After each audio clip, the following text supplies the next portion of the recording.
नमस्कार साथियों, स्वागत है आप सभी का आपके अपने YouTube चैनल कॉम्प्लेक्स वार स्टडी हब पे। यूपी टेट 2026 की तैयारी को और मजबूत करने के लिए आज हम लेकर आए हैं सीडीपी की दूसरी धमाकेदार क्लास।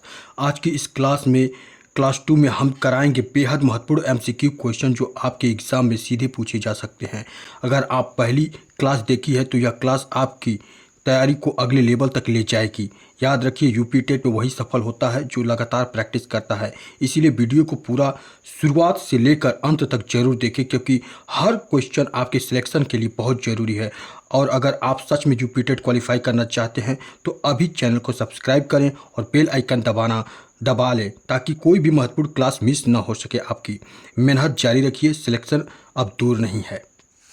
तो चलिए साथियों, बिना समय गवाए बिना बकवास किए हम लोग शुरू करते हैं आज की बेहतरीन क्लास। बाल विकास व अभिज्ञान का पहला क्वेश्चन है आपका, निम्न में से कौन सा लक्षण किसी मापक उपकरण के लिए सर्वाधिक वांछनीय है? विश्वसनीयता, वैधता, वस्तुनिष्ठता या फिर मानक? तो इसका सही ऑप्शन होगा हमारे साथियों विश्वसनीयता।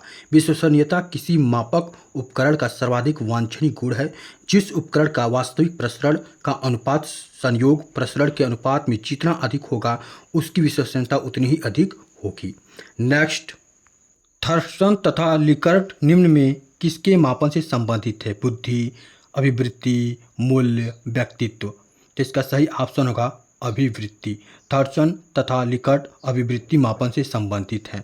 उत्सुकता परीक्षण निम्न में किसका घटक है? उत्सुकता परीक्षण निम्न में किसका घटक है? सृजनात्मकता का, अभिप्रेरण, रुचि, बुद्धि? तो इसका सही ऑप्शन होगा सृजनात्मकता का। निम्न में कौन सृजनात्मकता से संबंधित नहीं है? कौन सृजनात्मकता से संबंधित नहीं है यह आपको बताना है। मौलिकता, प्रवाह, मितव्ययिता, उपयोगिता? तो इसका सही ऑप्शन क्या होगा? मितव्ययिता। सृजनात्मकता मुख्यतः नवीन रचना या उत्पादन से होती है। इसमें मौलिकता, उपयोगिता तथा प्रवाह का गुण पाया जाता है।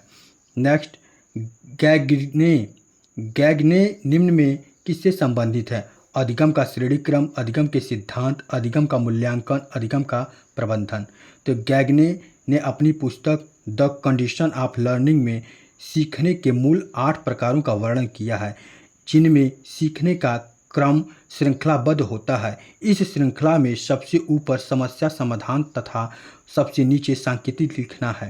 यानी इसका ऑप्शन होगा ऑप्शन नंबर फर्स्ट, अधिगम का श्रेणी क्रम।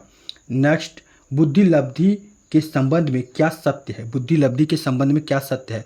बौद्धिक आयु से व्युत्क्रमी संबंधी, कालानुक्रमिक आयु से प्रत्यक्ष संबंधी, कालानुक्रमिक आयु से व्युत्क्रम संबंधी, बौद्धिक तथा कालानुक्रमिक आयु दोनों से प्रत्यक्षता संबंधित? तो इसका सही ऑप्शन होगा ऑप्शन नंबर तीसरा, कालानुक्रमिक आयु से व्युत्क्रम संबंधित। यानी बुद्धि लब्धि तथा कालानुक्रमिक आयु परस्पर व्युत्क्रमानुपाती रूप से संबंधित है। यानी बुद्धि लब्धि IQ बराबर मानसिक आयु बटा के कालानुक्रमिक आयु गुणे 100।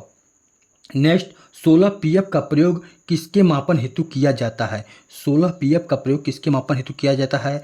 सृजनात्मकता के, अभिरुचि के, व्यक्तित्व के या फिर दबाव के? तो इसका सही ऑप्शन होगा ऑप्शन नंबर तीसरा, यानी व्यक्तित्व के। 16 PF का प्रयोग व्यक्तित्व मापन हेतु किया जाता है। इस परीक्षण का निर्माण कैटेल द्वारा किया गया था। इस परीक्षण के अंतर्गत 17 वर्ष से अधिक आयु वाले व्यक्तियों के 16 शील गुणों को मापा जाता है। बुद्धि का तरल मोजेक मॉडल किसने दिया था? बुद्धि का तरल मोजेक मॉडल किसने दिया था? Cattle, Gilford, Thurston, Spearman?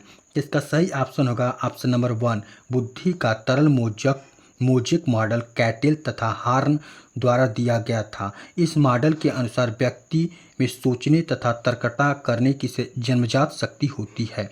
बच्चे के संज्ञानात्मक विकास हेतु उत्तम स्थान है खेल का मैदान, सभागार, घर, विद्यालय एवं कक्षा का वातावरण। तो इसका सही ऑप्शन होगा साथियों चौथा, विद्यालय एवं कक्षा का वातावरण बालक के संज्ञानात्मक विकास हेतु उत्तम स्थान है, जहां उसे सांवेदी सूचनाओं को ग्रहण कर उसका रूपांतरण, विस्तार, संग्रहण तथा पुनर्लाभ करने के अवसर उपलब्ध होते हैं।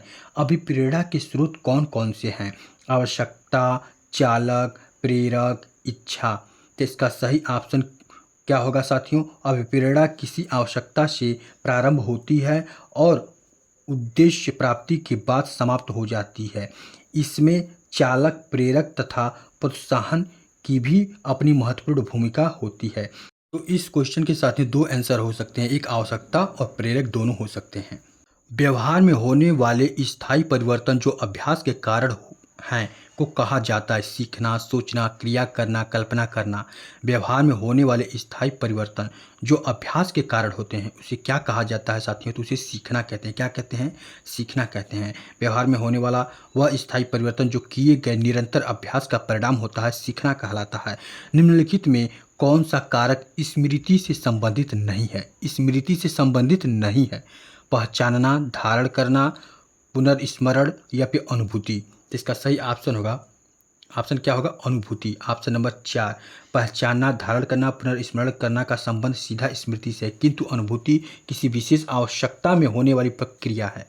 क्या है? किसी विशेष आवश्यकता में होने वाली क्रिया है। मैस्लो के अभिप्रेरणा सिद्धांत को कहा जाता है। मैस्लो के अभिप्रेरणा सिद्धांत को क्या कहा जाता है? आवश्यकता का सिद्धांत, शारीरिक सिद्धांत, दृढ़ इच्छा शक्ति का सिद्धांत, अंतर्नोदय का सिद्धांत। तो मैस्लो के अभिप्रेरणा सिद्धांत को आवश्यकता का सिद्धांत भी कहा जाता है। मैस्लो के अभिप्रेरणा सिद्धांत को क्या कहा जाता है साथियों? तो मैस्लो के अभिप्रेरणा सिद्धांत को आवश्यकता का सिद्धांत भी कहा जाता है। नेक्स्ट, प्रधानाध्यापक या वरिष्ठ शिक्षक के लिए विद्यालय में कौन सी नेतृत्व शैली बेहतर है? सत्ताधारी नेतृत्व, प्रजातांत्रिक नेतृत्व और हस्तक्षेप नेतृत्व या इनमें से कोई नहीं?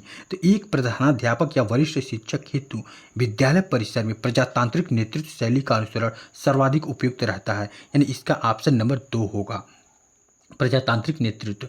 नेक्स्ट, मानसिक स्वास्थ्य के नियमों को खोजना और उन्हें बनाए रखना अध्ययन का केंद्र बिंदु है। Shaffer, Hadfield, Drever, Ladell. इसका सही ऑप्शन होगा साथियों ड्रेवर। क्या होगा? ड्रेवर। Option number 3। मानसिक स्वास्थ्य के नियमों की खोज करना और उनके संरक्षण के उपाय करना ड्रेवर द्वारा दी गई मानसिक स्वास्थ्य की परिभाषा है। चेस तथा कार्ड को निम्न में किसमें वर्गीकृत किया जा सकता है? लड़ाई वाले खेल, बौद्धिक वाले खेल, प्रायोगिक खेल या फिर गतिमान खेल। तो चेस और कार्ड को बौद्धिक खेलों की श्रेणी में रखा जाता है, यानी ऑप्शन नंबर 2। अभिवृत्ति संप्रत्यय है, अभिवृत्ति संप्रत्यय है, संज्ञान परक, क्रियापरक, संवेगात्मक या फिर ये सभी। तो इसका सही ऑप्शन होगा ये सभी। अभिवृत्ति किसी व्यक्ति, वस्तु या घटना के प्रति एक खास ढंग से अनुक्रिया करने की एक मानसिक तत्परता है जिसमें संज्ञान परक, क्रियापरक तथा संवेगात्मक संप्रत्यय पाया जाता है।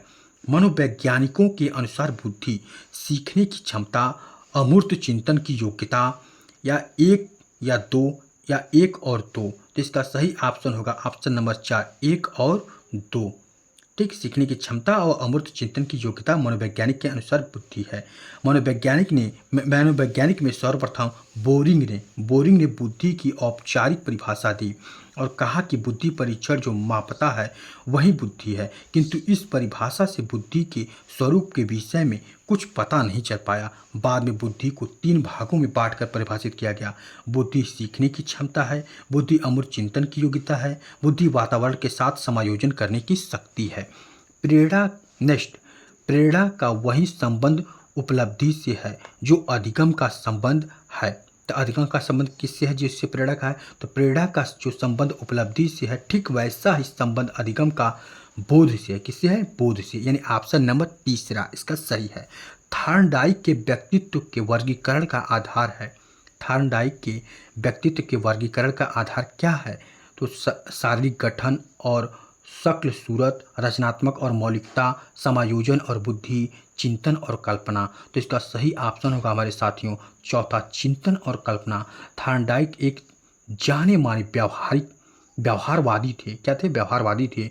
उन्होंने व्यक्तित्व का वर्गीकरण चिंतन और कल्पना के आधार पर किया था।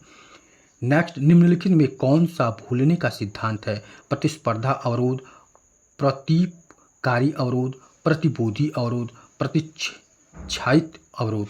तो इसका सही ऑप्शन होगा ऑप्शन नंबर 2, प्रतिकारी अवरोध भूलने का एक सिद्धांत है। इस सिद्धांत के अनुसार मौलिक रूप से सीखी गई विषय वस्तु तथा उसके धारण की जांच के बीच में किसी अन्य विषय वस्तु को सीखने पर मौलिक रूप से सीखी गई विषय वस्तु की जानकारी में कुछ कमी उत्पन्न हो जाती है। निम्नलिखित में से मानसिक विकार के लक्षणों को सभी दर्शाते हैं सिवाय भग्नाशय के, तनाव के, संबंध के, चिंता के। संबंध को छोड़कर अन्य सभी मानसिक विकार के लक्षण हैं। यानी इसका ऑप्शन होगा क्या, तीसरा। क्या होगा, तीसरा। नेक्स्ट, विकास के किस काल को अत्यंत दबाव और तनाव का काल कहा जाता है? विकास के किस काल को अत्यंत दबाव और तनाव का काल कहा जाता है? किसे कहा जाता है साथियों? किशोरावस्था को, प्रौढ़ावस्था को, मध्यावस्था को, वृद्धावस्था को। तो इसका सही ऑप्शन होगा साथियों किशोरावस्था को। 13 से 19 वर्ष की आयु को मनोवैज्ञानिकों द्वारा अत्यधिक दबाव और तनाव की अवस्था के रूप में स्वीकार किया गया है। पावलोव ने, नेक्स्ट वाला क्वेश्चन है, पावलोव ने सीखने के अनुबंधन प्रक्रिया सिद्धांत का प्रतिपादन किस पर प्रयोग करके बताया था? खरगोश, चूहे, कुत्ते, बिल्ली। तो इसका सही ऑप्शन होगा कुत्ते पे। पावलोव ने सीखने के अनुबंधन प्रक्रिया सिद्धांत का प्रतिपादक कुत्ते पर प्रयोग करके किया। अनुबंधन एक ऐसी प्रक्रिया है जिसके द्वारा उद्दीपक तथा अनुक्रिया के मध्य एक साहचर्य स्थापित होता है। क्या स्थापित होता है? साहचर्य स्थापित होता है। नेक्स्ट, अध्यापन के समय अध्यापक को निम्नलिखित में से किसका सर्वाधिक ध्यान रखना चाहिए? किसका सर्वाधिक ध्यान रखना चाहिए? विषय वस्तु का, विद्यार्थियों की आयु का, व्यक्तिक भिन्नता का, विद्यार्थियों की पारिवारिक पृष्ठभूमि का। तो इसका सही ऑप्शन होगा व्यक्तिक भिन्नता का। शिक्षक, किसी शिक्षक की व्यक्तिक भिन्नता की जानकारी उसके शिक्षण को उत्कृष्ट बनाती है। इसी जानकारी से ही वह विभिन्न शिक्षण विधियों का प्रयोग करते हुए शिक्षण अधिगम प्रक्रिया उद्देश्यों को प्राप्त कर सकता है। कर्ट लेविन के अनुसार समूह में जो परिवर्तन होते हैं उन्हें परस्परता कहते हैं, रचनात्मक कहते हैं, गतिशील कहते हैं या फिर संगति कहते हैं। तो इसका सही ऑप्शन होगा गतिशीलता कहते हैं। क्या कहते हैं? गतिशीलता कहते हैं। क्या कहते हैं? गतिशीलता कहते हैं। नेक्स्ट, मानसिक स्वास्थ्य और में घनिष्ठ संबंध है। किसमें घनिष्ठ संबंध है?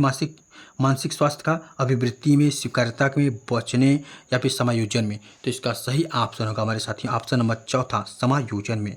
वास्तविकता के धरातल पर वातावरण से पर्याप्त समायोजन करने की योग्यता मानसिक रूप से स्वस्थ व्यक्ति का द्योतक है। नेक्स्ट, निम्नलिखित या फिर निम्न में कौन अधिगमकर्ता को अधिक स्वतंत्रता देता है? निम्न में कौन अधिगमकर्ता को अधिक स्वतंत्रता देता है? संरचनावाद, क्रियाशीलतावाद, व्यवहारवाद, सृजनशीलतावाद। तो इसका सही ऑप्शन होगा सृजनशीलतावाद। सृजनशीलतावाद जो है अधिगम को नए विचार या फिर रचनाओं को पैदा करने, उन्हें खोजने का भरपूर अवसर प्रदान करता है। नेक्स्ट, निम्नलिखित में से स्मरण करने की कौन सी विधि है? मिश्रित विधि, विचार साहचर्य विधि या एक और दो, दोनों, उपयुक्त में से कोई नहीं। तो मिश्रित विधि एक एवं विचार साहचर्य विधि दोनों स्मरण की मुख्य विधियां हैं। इसका ऑप्शन नंबर तीसरा होगा, यानी पहला और दूसरा दोनों सही है। कैसा लगा यह सेशन और आपने कितना स्कोर किया है? 30 में आपके कितने नंबर आए हैं ये भी हमें कमेंट में ज़रूर बताएं। सेशन पसंद आया हो तो इसे लाइक और शेयर करना ना भूलें, क्योंकि आपका एक लाइक हमें एक नए वीडियो लाने के लिए प्रेरित करता है। तो चलिए हम फिर एक नए वीडियो में मिलते हैं एक नए मॉडल पेपर के साथ। तब तक के लिए आप सभी को राधे राधे, जय श्री कृष्णा।